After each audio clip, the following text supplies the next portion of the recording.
Bonjour à tous. La capsule d'aujourd'hui porte sur vos stages d'initiation et de perfectionnement. Mais avant de commencer, il est nécessaire de préciser que le stage d'initiation est obligatoire pour tous les étudiants de l'ISET inscrits en première année.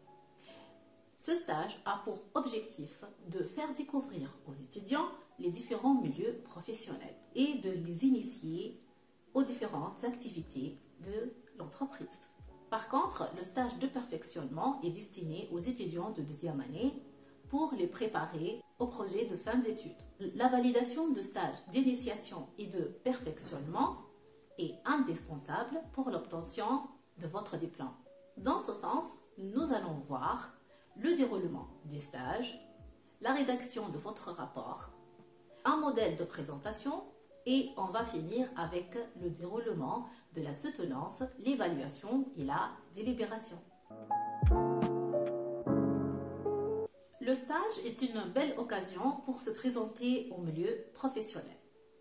Mais en tant qu'ambassadeur et ambassadrice de votre institut, vous devez faire preuve de ponctualité et d'assiduité durant votre stage. Il faut aussi respecter les normes et les règles de l'organisme d'accueil. Il faut avoir l'accord préalable de l'entreprise pour utiliser un certain nombre de documents jugés nécessaires pour la rédaction de votre rapport. Il faut aussi respecter l'éthique et le secret professionnel. Ni vu, ni su, ni entendu. Observez et apprenez en silence.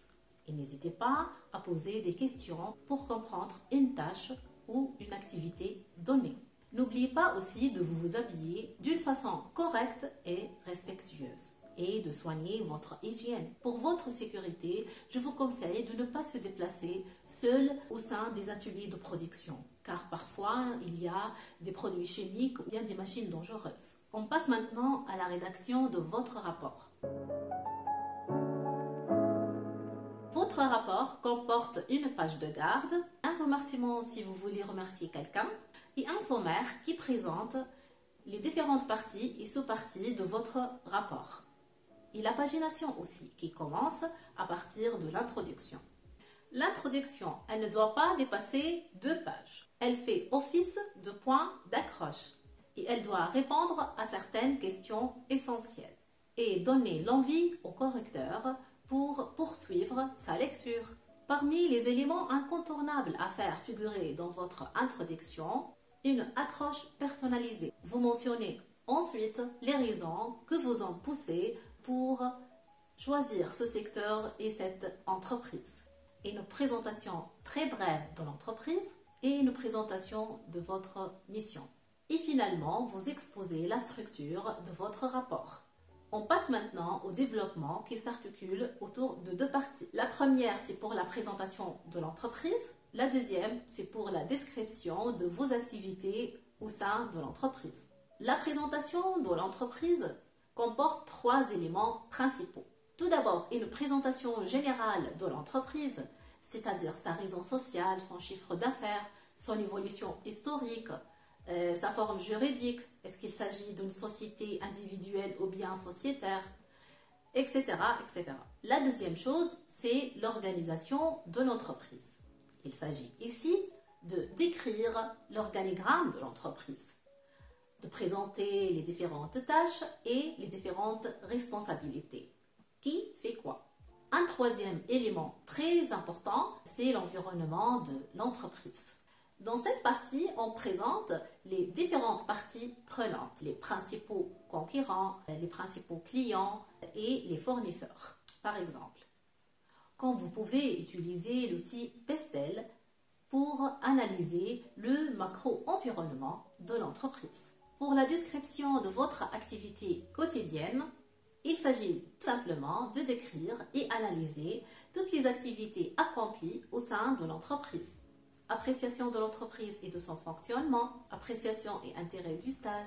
La conclusion d'un rapport de stage répond à l'introduction et elle doit être bien organisée. Elle vous permet de prendre de la hauteur sur votre expérience. Pour cela, démontrez ce que le stage vous a apporté, ou bien au contraire, et que le stage n'était pas à la hauteur de vos attentes. La conclusion répond aussi à la problématique. qui doit se distinguer dans un paragraphe à part entière pour démontrer que vous avez une capacité d'analyser et de maîtriser certaines connaissances, à la fois théoriques et pratiques. L'ouverture de votre conclusion doit mener le lecteur vers des perspectives professionnelles, par exemple. Dans toute production écrite, il faut présenter la liste des livres et des revues scientifiques et des sites internet utilisés pour la rédaction. Les éléments les plus importants sont le nom de l'auteur, le titre, le nom de l'éditeur et l'année de la publication et l'adresse URL pour un site web. Une annexe est un document joint au rapport et qui explique un détail tel que spécification technique ou bien un questionnaire. Pour le stage de perfectionnement, on ajoute une partie pour l'étude de cas ou cas pratique. Et c'est la partie la plus importante de votre rapport. Et elle doit comporter au moins 3 pages. Il s'agit d'une analyse détaillée d'une situation ou d'un problème qui peut porter, par exemple, sur l'évolution du chiffre d'affaires, traitement des réclamations, etc., etc. Et voici, à titre indicatif, une liste non exhaustive des thèmes pourront faire objet d'une étude de cas.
On passe maintenant à quelques recommandations et quelques remarques.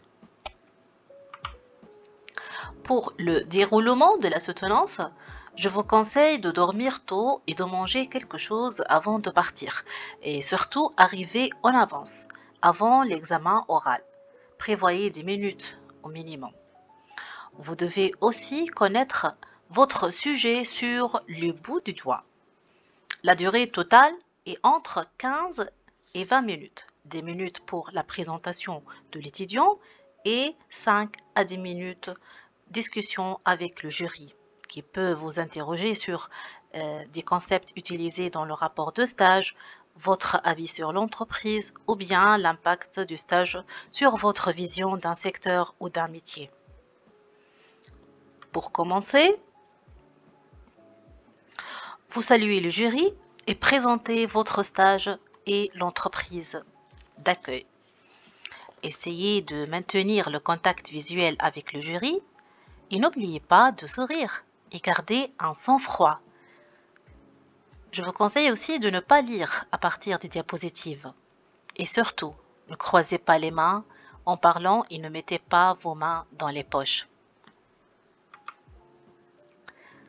Pour l'évaluation des stages, elle porte sur le fond et la forme du rapport, le journal de stage, l'exposé et la discussion, ainsi que l'aptitude et le comportement du stagiaire.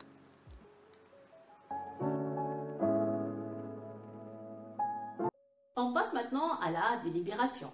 Si la note supérieure à 10, c'est-à-dire votre stage est validé, avec possibilité de refaire le rapport en cas de besoin. Et si la note est inférieure à 10, 2 cas sont envisageables. Soit le stage est non validé, l'étudiant est appelé à refaire son stage pour la prochaine session. Soit le stage est reporté et l'étudiant est appelé à refaire juste la soutenance. Merci pour votre attention et à la prochaine.